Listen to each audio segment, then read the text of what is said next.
Right, Ian, one of the things we're talking about within the schools is goal setting. Within your role as a coach, do you set goals for your team? Goal setting is an important part of the preparation of all players.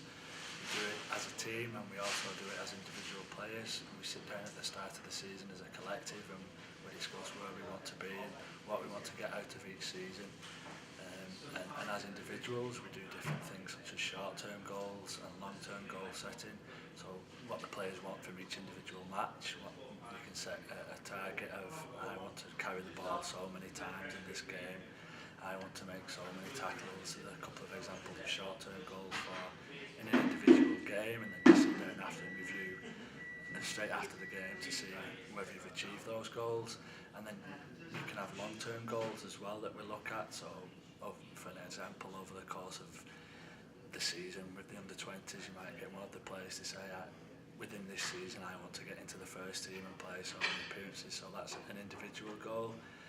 It's important for the team that when we set team goals, an example is we might want to win the competition, and we sit down and how we're going to do that, discuss how we get to achieve what we do to achieve those goals.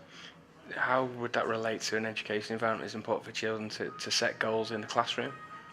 I think so, yeah. You need to know what you want out of each individual lesson, out of each subject, for example. Obviously at school you're going to culminate in your GCSEs in high school, and how you're going to get there. So if you set yourself the target of so many A's, B's, C's, whatever grade you set, then you set your plan on how you want to get those targets. As a coach, do you assess the goals throughout the season? Goals are forever changing.